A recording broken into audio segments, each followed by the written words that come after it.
¿Qué tal? Buenas tardes, muy buenas tardes. Bienvenidos a ICN, Analistas de la Noticia. Gracias por seguir. Más de 55,000 seguidores en 3 años. Hoy, precisamente, tercer aniversario de haber cumplido con... por los analistas son ustedes, los invitados también son los analistas. La gente creo yo que los analistas éramos nosotros en algún momento cuando iniciamos este proyecto. No es cierto.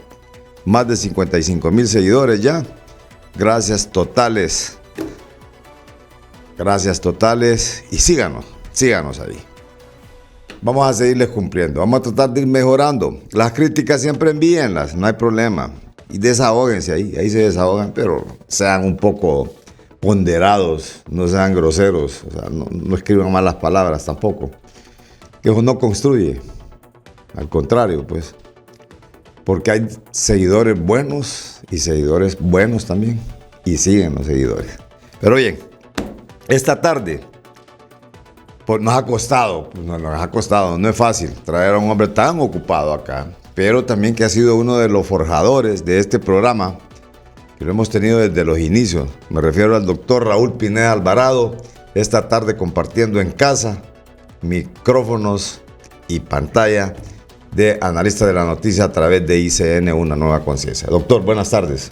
Buenas tardes, Carlos, y hay que empezar por felicitarlo por el sostenimiento de 3 años en un programa que generalmente, por la naturaleza polémica de los mismos, despiertan mucha simpatía o despiertan mucha animadversión en los sectores que se sienten afectados. Es una verdadera labor patriótica llegar a 3 años manteniendo la independencia de un programa. Gracias, doctor. Vamos a entrar en materia. 2 años de gobierno de la presidenta Castro. Ella pues ha destacado sus logros. Hay escepticismo en la población porque hubo tantas promesas también, pero igual todavía le quedan 2 años. No fue fácil, como dicen ellos, y señalan y reiteran el discurso de los 12 años de la narcodictadura, pues eso ya nadie lo quitó. Ya nadie lo quitó porque continúa la retórica. Pero también hay cosas interesantes. Ese índice de percepción que ha denunciado Transparencia Internacional, y algunas, ya como que se van a tomar algunas medidas en contra de ese tipo de informes, como que si fuera esta organización, creo que es esta ACJ, como que es la responsable de eso. No, ahí hay países como Alemania, Inglaterra, Holanda, Francia, que participan en el sostenimiento de lo que es Transparencia Internacional. El propio Departamento de los Estados Unidos, yo pensé que era otro sector ese, pero realmente son ellos los que financian esto de Transparencia Internacional. Y como que hay cierta alergia cuando hay denuncias, doctor. ¿Qué impresión le da esto de momento? Bueno, este gobierno no puede analizarse como otros gobiernos porque la gente cambió.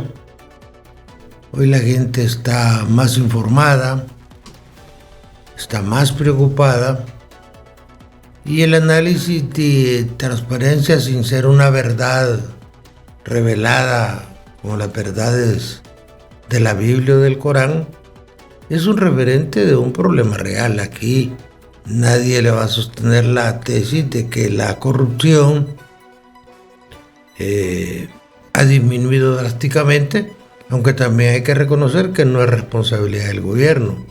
La corrupción es un problema social que viene implícito en la misma sociedad. Desde las mismas lecturas bíblicas usted va a encontrar acciones de corrupción. De hecho, Jesucristo en algún momento se refirió, cuando le presentan la moneda, le presentan un denario, habla de que si los últimos serán los primeros, de que es más fácil que un camello pase por el ojo de una aguja, que un rico llegue al reino de los cielos, los últimos serán los primeros. Y son manifestaciones anticorrupción. En esta época me extraña que los socialistas comunistas no hayan tomado a Jesucristo como bandera de lucha política, pero hoy la corrupción ha hecho metástasis en todos los países. Los países que no tienen ese problema son países como Finlandia, Noruega, Suecia, Suiza. Hay corrupción en el Vaticano. Y siento que el gobierno reacciona hiperestéticamente, es decir, con exagerada sensibilidad, frente a un problema que en alguna medida era irrelevante y que con no referirse a él no lo hubiera hecho más grande.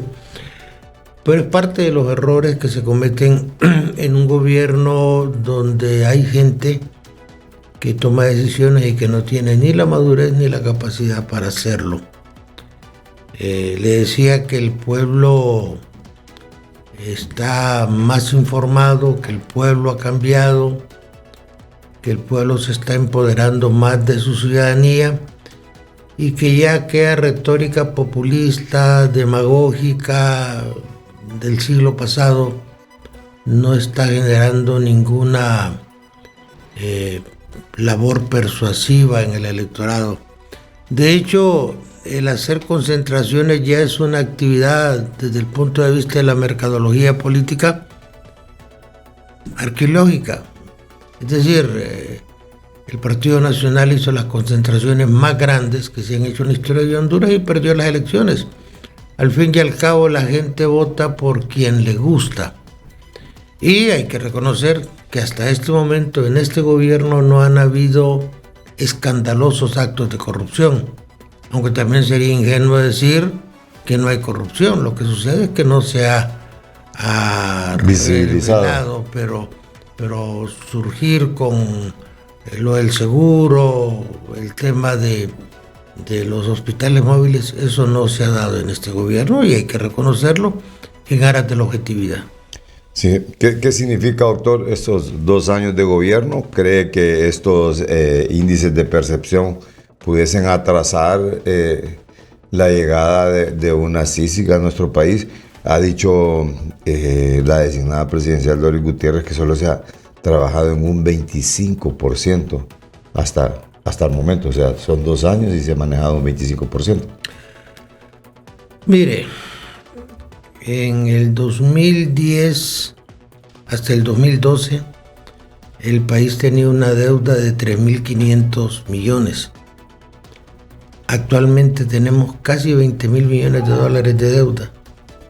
Eso le puede dar una idea de la cantidad de plata que se drenó, por no decir se robó, en los gobiernos anteriores a este. Ese es un hecho. Eso ha derivado en que el país se ha endeudado tanto que de cada 100 lempiras, 14 lempiras son para servicio de la deuda y 11 lempiras son para la ENE. Entonces el país habría que cerrarlo si no tuviéramos financiamiento internacional. Por eso resulta estúpido que un gobierno modesto, débil, sin mayor base popular, porque yo creo que el gobierno de la presidenta Castro todavía no ha logrado aglutinar la enorme mayoría de la voluntad del pueblo hondureño, se ponga a desafiar a un país como los Estados Unidos, que es el que aporta el 25-26% del Producto Interno Bruto del país, que anda en los 26 o 27 mil millones de dólares. Me parece que eso es un error y una falta de pragmatismo. No digo que sea malo, tampoco que sea bueno, simplemente planteé el hecho. Es como cuando usted en su hogar tiene que vivir de prestado y se quiere pelear con el prestamista. Este año, el año en que estamos, es el año definitorio. Si el gobierno logra echar a andar ese proyecto de caminos productivos, si hay una buena inversión en infraestructura, carretera Danlí, carretera Olancho, el gobierno va a salir con un balance favorable y Libre va a tener muchísimas posibilidades de volver a ganar las elecciones. Pero si en este año va a seguir la cantaleta de la narcodictadura o de que el gobierno está siendo objeto de una especie de sabotaje o que se sigue manteniendo la estructura del Partido Nacional en el gobierno, definitivamente Libre va a tener problemas, porque los rivales de Libre no van a ser precisamente los partidos tradicionales. Los partidos tradicionales van a entrar, pero aquí lo que va a surgir es una fuerza política como Nuevas Ideas en El Salvador. Eso va a surgir por inercia. Usted va a analizar lo que pasó con los partidos tradicionales. El Partido Nacional tiene su máximo líder preso en Estados Unidos y al presidente del partido lo tiene prófugo de la justicia. ¿Cómo puede construir una alternativa, un triunfo electoral? Del Partido Liberal ni hablemos, ¿va? Eso está dividido, desmotivado. Los otros partidos son insignificantes, ¿va? Es decir, no representan nada. Quien pudo haber significado un margen de esperanza era PSH, pero Narrala se volvió a equivocar. Y con esos diputados que tiene, salvo un par de excepciones, no llega a ninguna parte. Entonces, partidos grandes como Arena, que ganó 4 elecciones seguidas, está en postración. Y no solamente es problema de la derecha, es problema de la izquierda también. El Farabundo Martí cayó en prostración porque son partidos que engordaron. Engordaron como están engordando los políticos de Libre, que hoy andan rodeados de una parafernalia en carros de lujo, viajando como que fuéramos un emirato árabe con aquellas delegaciones enormes a países muy lejanos para traer como beneficios para el país nada. Entonces, cuando los países engordan surgen otras cosas, son fenómenos políticos que se van dando como los fenómenos de la naturaleza, inevitable. Entonces, Libre puede ganar una elección, puede hacer un buen gobierno, ojalá que lo aprovechen. Van a tener grandes problemas. Esta es la última campaña de Manuel Zelaya, un caudillo, ¿verdad? Y a los hondureños nos gustan los caudillos. Va a haber una división en Libre fuerte, como la va a haber en el Partido Nacional. Eso lo va a debilitar. Y al final otros actores como la empresa privada, la iglesia, los que no tienen partido, van a tener que organizarse. Si usted hace un análisis situacional, va a ver que los que no tienen partido, los que no quieren a los partidos, los que no confían en los políticos, tienen una masa electoral 3 veces más grande que los votos que sacó Libre. Bien, usted me habla de infraestructura, me ha dicho de la carretera de Olancho, la carretera de Danlí, pero realmente eso basta como para ganar un próximo proceso electoral al retorno.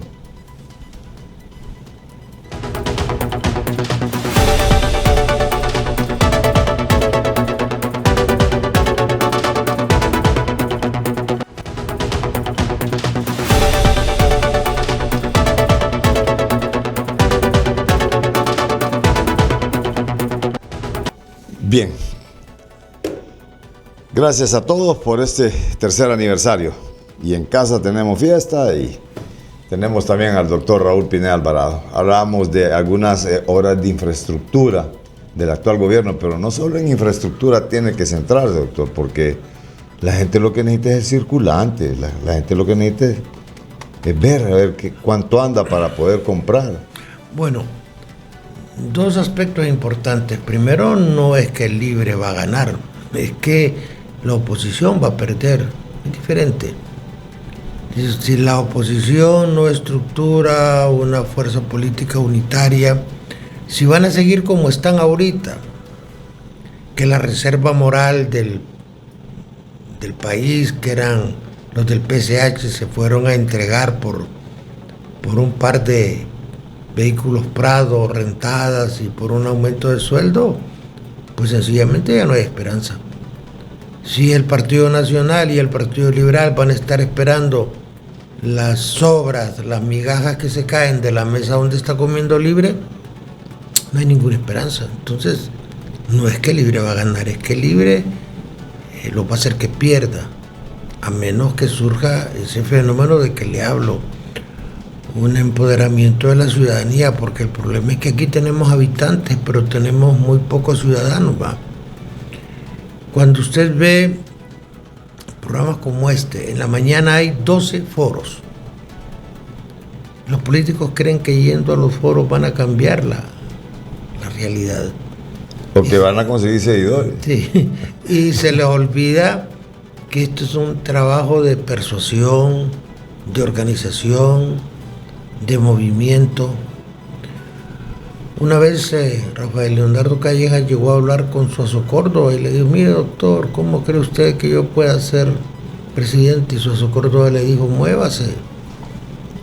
Aquí la oposición no se está moviendo, sino que han caído en la trampa del debate interno, unos más que otros. Entonces, insisto, el pueblo hondureño es un pueblo que se conforma con poco, por eso me gusta una tira cómica argentina donde al personaje le preguntan ¿cómo se encuentra? Dice: mal, pero acostumbrado. El pueblo hondureño se acostumbró a estar mal, ¿va? Y la ruta que va siguiendo Libre es la misma que siguió Juan Orlando Hernández y la que siguió Pepe Lobo en su momento y la que siguió Mel Zelaya en su primer gobierno interesante porque es el gobierno donde más ha crecido la economía del país, estaba creciendo a 6. Hoy echamos las campanas al vuelo porque estamos creciendo a 3, pero realmente necesitamos crecer a 6 durante 20 años. Necesitamos darle trabajo a la gente, lo que usted dice es correcto, pero los chinos supuestamente le van a dar en este año 7.000 millones de lempiras al gobierno para que repare las escuelas, más 5.000 millones de dólares que les van a prestar para... Sí, y eso en alguna medida en una sociedad acostumbrada a vivir mal no deja de ser positivo frente a los otros que no van a tener nada, ¿va? Es decir, ya la plata que se manejaba en una campaña donde usted podía darle 20.000 lempiras a un coordinador de un centro de votación y 5.000 al que estaba en la mesa, eso ya no se va a ver. Hoy tiene que haber convencimiento, fervor y de repente este patriotismo, porque hay un sector pequeño de Libre, muy radical, que quiere llevar el país a como está Nicaragua, como está Venezuela. Claro, ellos muy bien, pero la gente muy mal, y por sobre todo privada de libertades elementales. En Nicaragua no pudiéramos estar haciendo este programa. En Nicaragua, si usted es condenado, lo meten preso y le quitan su casa y le dejan los hijos en la calle. En Nicaragua se ha utilizado la tortura como un mecanismo de investigación. Entonces se cae mucho en la arbitrariedad, por eso el temor de que haya tanto control de Libre en el Poder Legislativo, en el Poder Judicial, en la Fiscalía, porque ya lo dijo Lord Acton, el poder absoluto corrompe absolutamente. Y cuando usted tiene toda la maquinaria del Estado en su contra, pues no tiene nada más que irse del país. Lamentablemente, esa amenaza está, no porque Libre sea un partido de izquierda, yo no lo siento a Libre como un partido de izquierda. De hecho, hasta ahora, la izquierda ha sido un fracaso. En El Salvador estuvo el Frente Farabundo Martí, no pasó nada. Siguen con su moneda dolarizada. En Ecuador, su moneda es dolarizada y ahí estaba Correa. Y ahora han terminado mal. Correa en Bélgica, huyendo. Sánchez Serén escondido en Nicaragua. ¿Por qué? Porque no tienen la madurez. Funes también. Sí, no tienen la madurez para entender que hay que hacer bien las cosas y que el mejor chaleco blindado que hay es el respeto a la ley, ¿va? Doctor, ¿qué va a pasar con estas elecciones de segundo de segundo grado. ¿Ya se habrá negociado? ¿Se va a ratificar el fiscal general? ¿Cómo va a quedar todo esto? A libre ley es irrelevante si lo ratifican o no. Es decir, ellos tienen su fiscal y pueden esperar. El problema es la falta de liderazgo en el Partido Nacional y en el Partido Liberal, ¿va? Es decir, cuando usted está negociando con una pistola en la cabeza, no puede ser un buen negociador. El abogado Rosenthal tiene problemas todavía. Sí. Tiene problemas que pueden hacer que lo juzguen aquí. El otro no tiene problemas porque ya los tuvo, anduyendo. Uh-huh. Pero ya ha trascendido que están negociando la llegada de él y pero todo. Libre no va a negociar con ellos. Lo que Libre necesitaba ya lo tiene. Libre va a jugar con el Partido Nacional como los gatos con los ratones. Ahí lo van a tener entretenidos. Y podrán darles los que no los sirvan, porque el proyecto de Libre es aplastar al Partido Nacional. Porque el Partido Liberal... Pulverizarlo. Es decir, no, terminarlo. Esa es la idea. Y la dirigencia del Partido Nacional se conformó con sobras. En lugar de ir a la calle a organizar, a motivar, a trabajar, han tenido que irse a refugiar al BOC, que es la opción que tienen para tener alguna vitrina desde donde se pueden limpiar un poquito la cara. Es decir, el problema que está pasando ahora es que con ese juicio de Juan Orlando el Partido Nacional se va a ver muy golpeado injustamente, porque los que rodearon a Juan Orlando Hernández fueron una minoría despreciable que se enriqueció y que hoy se acobardan. Ninguno se atreve a defender a su jefe Juan Orlando Hernández. Después que yo los oía decir, cuando muera Juan hay que abrirle la cabeza para ver qué tiene en el cerebro, qué hombre más brillante, qué lumbrera, qué eminencia. Hoy se aplicó el principio de la vieja política que dice, en política lo único que no se permite es perder, y el que pierde siempre es culpable. Hoy Juan Orlando es culpable de todo. Entonces, en lugar de ir a trabajar, la dirigencia del Partido Nacional se preocupa por algunos trabajitos para poner su amante, su hijo, su pariente, y no están pensando en una victoria. De hecho, ayer hubo una reunión en el Comité Central donde dijeron claramente, nosotros no podemos ganar. Lo aceptan como un hecho. Entonces tienen que haber alianzas. Y dentro de esas alianzas hay que ver realmente cómo se construyen esas alianzas. Pero la alianza no la pueden hacer con los otros partidos, porque están divididos. Tienen que hacerla en función de un outsider. Yo les decía, miren, se perdió una gran oportunidad con Narrala, porque usted ahorita ya no puede hacer nada con Narrala, pero tampoco puede hacer algo sin Narrala. Es decir, Narrala ya no le gana una elección, pero la masa crítica que tiene de seguidores, esa sí lo hace perder. Entonces, todo proyecto político que tenga posibilidades de sacar a Libre del poder tiene que contar con Narrala. Ahora, tendrán la lucidez para despojarse, para desprenderse de esa ambición. Para mí el gran problema de los políticos hondureños es la vanidad. Todos se creen inteligentes, guapos y que la gente los adora y no están viendo los ejemplos, que fue gente a la que le quemaron incienso permanentemente y andan en las calles y nadie los determina, y a veces cuando los determinan es para insultarlos. Entonces siento yo que el país va a enfrentar un gran reto, un reto que tiene que ver con la democracia liberal o con la democracia aliberal, porque elecciones van a haber. Pero aquí se tiene la idea de que si yo tengo el favor popular, eso me legitima cualquier arbitrariedad, y no es así. Entonces yo puedo ganar una elección, pero eso no me autoriza a violentar los derechos ni violentar la ley. Gané la elección para relevar en el ejercicio del cargo a un funcionario o a un grupo de funcionarios, Aquí no, aquí se llenan la boca diciendo que el pueblo votó. Todos sabemos que Libre ganó por la alianza con Narrala. Si no se hubieran aliado con Narrala, no hubiera obtenido un triunfo electoral, por lo menos un triunfo tan contundente. Además, la gente fue a votar contra Jobo también. Claro, claro. Es un hecho. Eso pueden cansarse de repetir esa cantaleta de la gran cantidad de votos de Libre y a nadie van a convencer. Pero si yo la coyuntura, hoy tienen que aprovecharla para el beneficio de la gente, porque si hacen un buen gobierno van a ganar. Si hacen un mal gobierno, lo más probable es que va a perder o el país puede caer en una disolución social que nos afecte a todos. ¿Y está a tiempo a eso todavía, doctor? Yo creo que sí.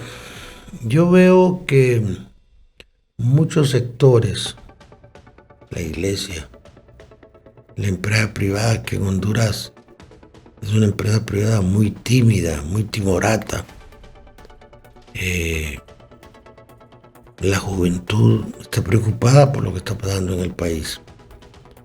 Porque las buenas decisiones del gobierno en el orden político las han tomado sus asesores. Aquí creemos una serie de mentiras como que los norteamericanos están contra el gobierno. No, los norteamericanos están queriendo seducir al gobierno y tratan de quedar bien con el gobierno, no quieren aplastar al gobierno.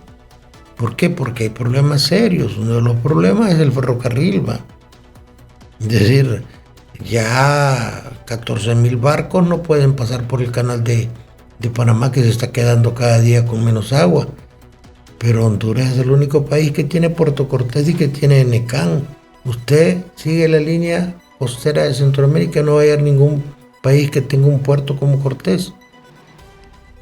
Un ferrocarril chino le inunda el mercado de la costa este de Estados Unidos y los norteamericanos no van a permitir eso. Por eso en estas elecciones van a haber factores externos más que antes, que siempre han habido. En esta última elección de doña Xiomara, la salvaguarda para que no hicieran fraude fueron los técnicos del gobierno de Estados Unidos que vinieron a Honduras. Entonces ellos participan, nada más de que ahora se van a enfrentar dos pesos pesados. ¿Los técnicos en qué sentido? Técnicos en informática, sí. O sea que es que había intenciones de fraude, pues. Siempre han habido intenciones de fraude y el sabio Manuel Zelaya lo ha dicho más de una vez, ¿va? Siempre han habido intenciones, porque en la medida que avanza la modernidad, la digitalización hace más vulnerable el manejo fraudulento de los datos. Sí. Y hay un problema en Honduras, que los expertos de enero son los venezolanos, que van a estar del lado del gobierno. Pero la otra parte seguramente va a tener el apoyo de los norteamericanos. ¿A su criterio se descarta o no instalar una constituyente por parte de Libertad y Refundación en el país? Al retorno.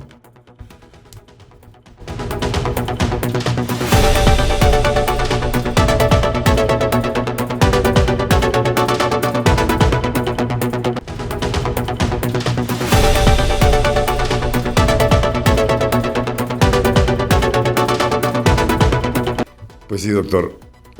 No sé, me confunde un poco porque me dice, van a haber elecciones, pero no sé si realmente cree que puedan llevar a cabo una constituyente. Al llevar a cabo una constituyente, no creo que hagan elecciones. Van a haber elecciones si el horizonte se plantea más o menos favorable para Libre. Pero en esto no hay que equivocarse. Aquella famosa frase de don Juan Orlando, voy a hacer lo que tenga que hacer, y después frenó y dijo, dentro de la ley. Eso es perfectamente aplicable al gobierno actual. Libre no va a dejar el poder fácilmente. Por eso tengo yo que van a haber factores externos que, si Libre no juega con habilidad en función de resolver ese problema que tiene, la dirigencia de Libre tiene compromisos muy serios con los cubanos y con los venezolanos, y tiene que cumplirles. Pero también tiene la presión de ¿Compromisos serios económicos, políticos? De todo tipo. Yo estaba en una reunión cuando el comandante Chávez llamó a Romeo Vázquez, y ahí está vivo Romeo Vázquez, que le puede preguntar, diciéndole que él había invertido más de 100 millones en el proyecto político de Libre.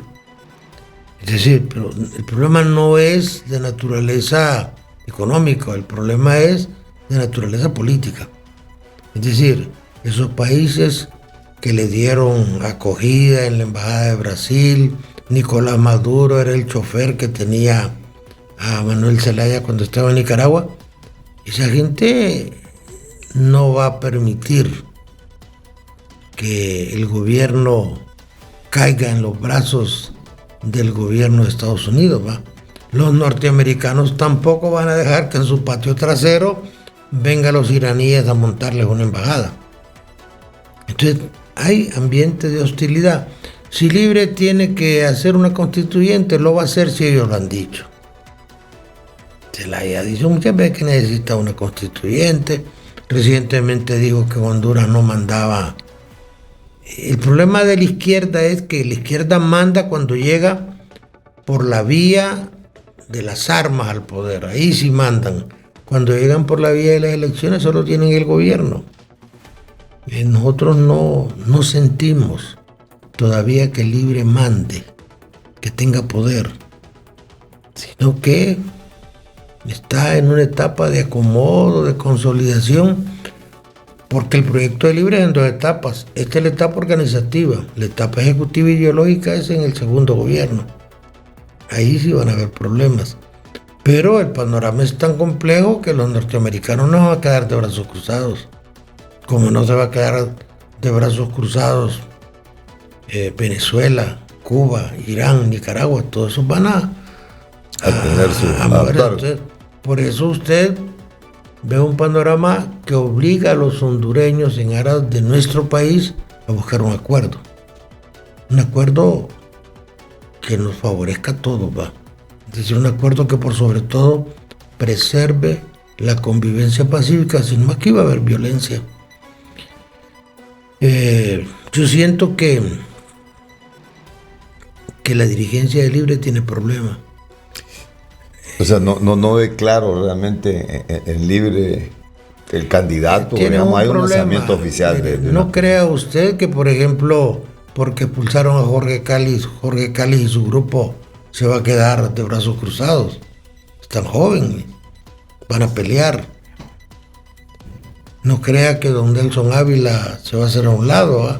Estos se van a unir. De hecho, ya hay casi un acuerdo entre Nelson Ávila, entre Cáliz y Wilfredo Méndez, con tendencia a crecer para enfrentar a Zelaya. Eso era impensable hace 4 años, ¿va?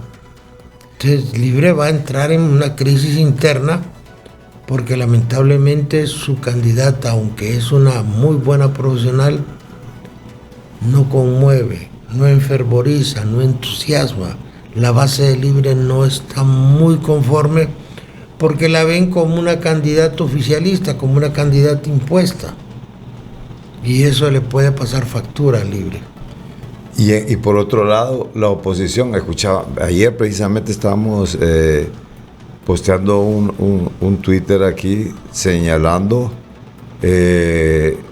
a Gabriela Castellanos de estar con intereses políticos, y por eso asumía las posiciones del CNA en contra del gobierno. ¿Realmente esto cómo puede interpretarse, doctor? Miren, en diferentes círculos y desde el pragmatismo y la conveniencia, yo he hablado de que nadie que tenga vinculación con el Partido Nacional puede ser candidato con posibilidades de ganar. Y he mencionado, junto a otras personas como Juliette Handal y otras más que van a aparecer. Julieta Castellanos pudiera aparecer. También tienen la característica, son rabiosamente opositoras. 2 son mujeres, 3 no tienen cola. y en el caso particular de la abogada Castellanos va a tener el apoyo de los norteamericanos. Gabriela se va a Estados Unidos y fácil le recoge un buen aporte económico.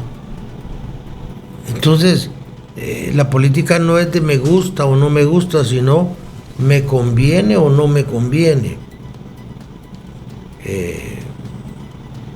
Si vamos a seguir con el modelo tradicional, definitivamente, pues, ¿para qué ir a elecciones? Que le vuelvan a poner la banda presidencial al candidato de Libre y se terminó el problema, ¿va? Pero siento que el país en este momento está a punto de llegar a una verdadera crisis. ¿Por qué? Porque Libre está llevándose de encuentro toda la legalidad de este país. Usted mira cómo eligen al presidente del Congreso a base de puñetazos y patadas. Eso es una vergüenza. Usted mira cómo nombran al fiscal. Es decir, si tienen valor de hacer eso, tienen valor para montar una constituyente y tranquilamente quedarse en el poder, porque no van a entregar el poder con facilidad. Va a tener que ser una lucha muy, pero muy fuerte. Y estos movimientos que se denunciaron que hay en la Corte Suprema de Justicia para apropiarse de la sala constitucional. Mire, Libre tiene un problema y es que no controla el Congreso, no controla a los diputados.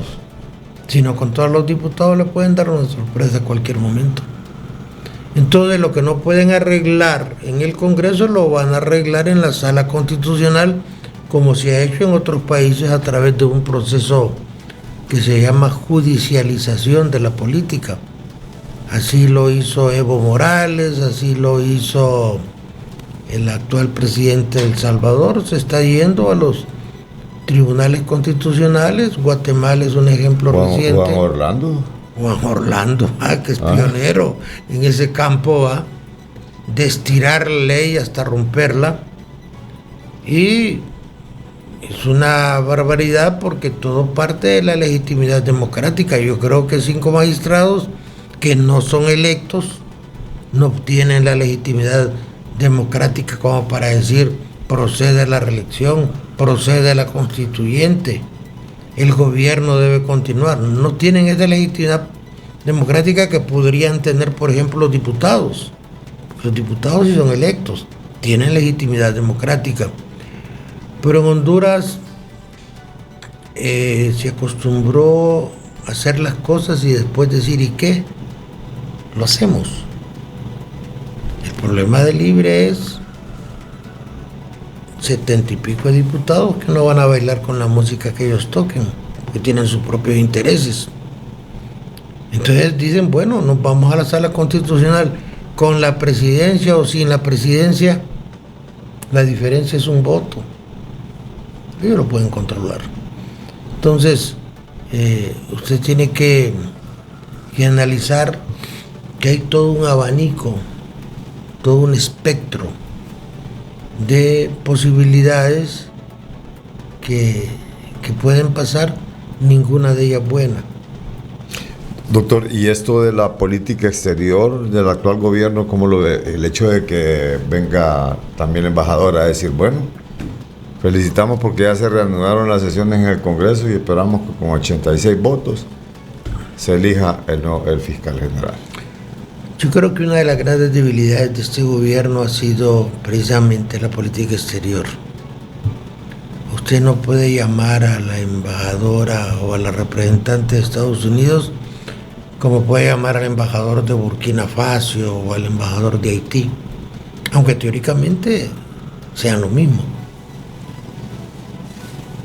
Un día se llamó la embajadora y se le quiso leer la cartilla. Al día siguiente había un montón de diputados despistados. Yo siempre he dicho, si una piedra pega con un huevo, malo para el huevo. Y si el huevo le pega a la piedra, malo para el huevo también. Nosotros somos un país que dependemos en lo político y en lo económico de los Estados Unidos. Ojalá que un día no sea así.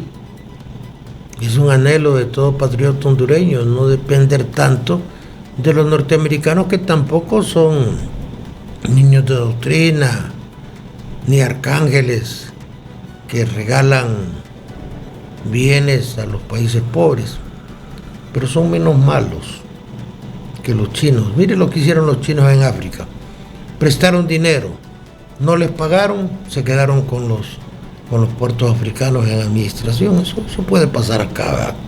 Pensar que los chinos van a venir a regalar su dinero, que les cuesta tanto hacerlo, es estar equivocado. Pero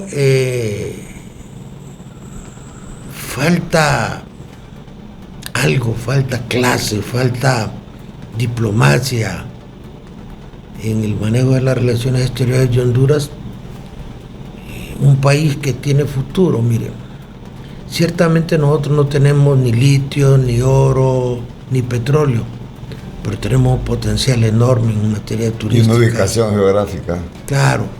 Usted tiene aquí turismo de mar, turismo de montaña, turismo colonial, turismo arqueológico. Gastronómico. Si nuestros meseros fueran más amables, si los dueños de negocios fueran más cuidadosos en los alimentos que le sirven a la gente, pudiéramos hacer de aquí, tenemos 80 kilómetros de playa de primera calidad, no las aprovechamos. Entonces eso tiene que ver con un plan estratégico del gobierno. Entonces podemos sacar adelante este país, pero tenemos que hacer reformas políticas también. No puede tener un gobierno cada 4 años. Es decir, inventar la democracia cada 4 años no le permite hacer nada. Y de los dos años que quedan, usted vio que ya la campaña empezó. Así no se saca adelante un país. ¿Qué está pasando dentro del Partido Liberal? Nos comenta un poco al retorno.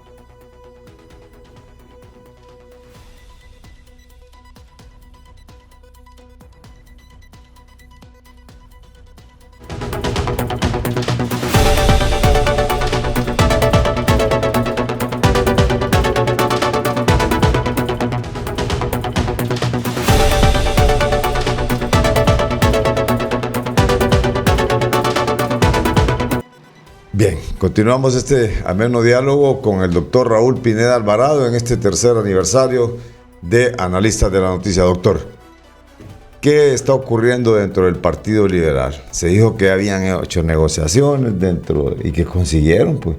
Igual consiguieron algunos diputados en la junta directiva del PSH. Realmente ya comienzan a moverse las fuerzas políticas y a controlar el Congreso Nacional.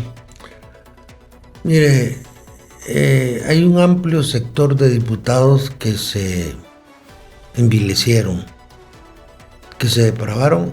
No era así antes. Yo fui diputado 3 veces, era impensable que un diputado le fuera a vender su voto. Eso es de reciente data. El Partido Liberal tiene un problema, que se llama Yanni Rosenthal. Y Yanni Rosenthal no puede dejar ese partido porque es la llave de la negociación de sus problemas de tipo personal. En este país no puede tener usted presidente de un partido a alguien que tiene con los problemas que tiene el señor Rosenthal de Estados Unidos. Es decir, no va a desarrollar una campaña política una persona que cualquiera lo va a cuestionar. Luego, dentro de esa depravación, dentro de ese envilecimiento de los diputados, usted ve que hay diputados que han hecho negocios con su voto. Es decir, no le estoy contando algo que me han contado, de lo que yo he visto. Y eso hace que la minoría se imponga a la mayoría. Es decir, a mí que no me cuenten historias que los diputados toman decisiones, las decisiones se toman fuera. Y los diputados se encargan de levantar la mano para defender esas posiciones. Eso hace que la democracia se vaya perdiendo en este país y que la respetabilidad, la credibilidad, la confiabilidad en los congresos, salvo rarísimas excepciones, vaya por el suelo. Y eso no solamente pasa en el Congreso de Honduras, lo ve en muchísimos congresos, que después terminan presos o terminan desvisados o apareciendo en listas como la lista Angels. Antes, un diputado que aparecía en una lista de esas se llenaba de vergüenza, hoy no les importa.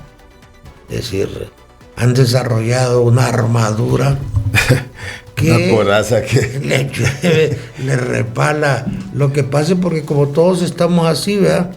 Y como somos detractores y decimos, sí, a mí me sacaron la lista, pero a fulano también, ¿verdad? A mí yo creo que se han de resentir porque no los ponen, ¿verdad? Porque solo ponen corruptos importantes. El país necesita un recrecimiento, el país necesita una reinvención fundada en valores, ¿verdad? Fundada en credibilidad, fundada en patriotismo. Es decir, nosotros cuando llegamos al Congreso le poníamos la placa amarilla al carro y la gente nos trataba con respeto. Hoy si un diputado va al mercado con una placa del Congreso, lo insultan. Es decir, ha habido un descrédito, y no solamente en el Congreso, también en los diputados. No es posible, Carlos, que usted tenga 22 directivos en el Congreso. Esa es corrupción, 22 directivos.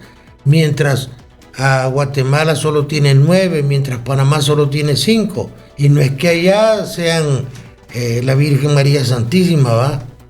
Allá también cuecen habas. Pero lo que pasa en Honduras es increíble, compadre.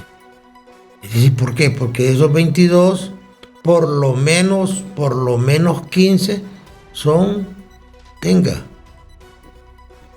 recibe esta canonjía. Motorista gratis. Privilegio. Motorista. ¿Verdad? Asistente. Lo vamos a poner a viajar y le vamos a ayudar con los viáticos. Este tipo de cosas no deberían pasar. Y hoy la idea es que la prensa, las iglesias, los líderes patronales, el pueblo en general y también algunos políticos decentes, porque los hay, ¿va? Yo conozco muchos políticos y políticas decentes, se puedan unir y puedan sacar adelante este país, porque por la ruta que vamos al abismo, y en algo estamos claros: estos políticos perdieron la capacidad de sacarnos del agujero. Y es indiferencia completa, por un lado. Los buenos no se meten, doctor. Claro, el área de confort de los ricos es: a mí no me pasa nada, yo estoy muy bien. Pero cuando aquí venga un gobierno socialista de verdad, si usted busca en un diccionario económico qué es socialismo, dice la transferencia de bienes privados al Estado por diferentes vías, la expropiación, tantos mecanismos legales que hay para eso. A ellos les va a tocar también. Los ricos de Nicaragua ya están en Miami, los que se pusieron a ir. Los cubanos allá están también. Los venezolanos tienen que irse del país. Entonces tenemos tiempo. ¿De qué? De en convivencia con la masa de libre buscar un arreglo que nos beneficie a todos, donde no haya vencedores, donde haya... Yo siento tristeza cuando oigo a los políticos decir que en el Tribunal Superior nos corresponde uno a cada partido, y lo oigo decir a gente del PCH. No, ahí deben haber hondureños con capacidad y con integridad para hacer su trabajo. No es cierto que en la Corte le corresponden al que ganó 8 magistrados, no debería ser así. Deberían ser 15 buenos abogados, 15 buenos magistrados. Hay que hacer toda una reforma en todo esto, doctor. Pues la reforma tenemos que hacerla introspectivamente, la tenemos que hacer nosotros. ¿Hacer leyes para qué? Si no las cumplen. Es como las penas. Si el negocio no es aumentar las penas, el negocio es que las que ya tenemos se cumplan. Y usted va a ver que el país, la gente vive un régimen de autodefensa. Usted no tiene valor de salir por el bulevar a medianoche, o ir a esa colonia de San Miguel a medianoche. ¿Sabe lo que se expone? O ir al Parque Central a las 2 de la mañana. ¿Sabe lo que se expone? Sí, ese régimen de autodefensa y esa angustia que le da al padre de familia que forma a su hijo de la mejor manera posible y después no haya cómo trabajar. Eso es terrible. Contra eso hay que luchar y tenemos que luchar juntos, tenemos que luchar todos. Y lo primero que hay que hacer es dejar de robar, compadre. Porque aquí... Lo que pasa que aquí se disfrazan los robos también, doctor. A través de viáticos. Ayer vi un estudio que Honduras pierde 36 mil millones de dólares anuales solo por corrupción. Impuestos dejados de pagar. Doctor, pero es una cifra actual. Sí. Pero ¿cuánto se perdía antes? Y digo yo, ¿o cuál es la diferencia de lo que se perdía antes? ¿Dónde está todo ese dinero? O sea, porque se dijo que si no hay corrupción, entonces ¿dónde están los 36 mil millones, doctor? ¿Sabe qué es lo maravilloso? Y lo cínico, que terminan pidiendo ayuda popular para defender al presidente Hernández. ¿Quién va a creer que el presidente Hernández no tiene $300,000 para pagar un buen abogado en Estados Unidos? Es decir, es tan distorsionada, es tan falsa, es tan ciega la visión de los que están en el poder o los que estuvieron en el poder, que se atreven a decir, haga un aporte aquí de $5, a un hombre que todos sabemos que es no millonario, archimillonario. ¿Hacia dónde vamos, doctor, en un minuto?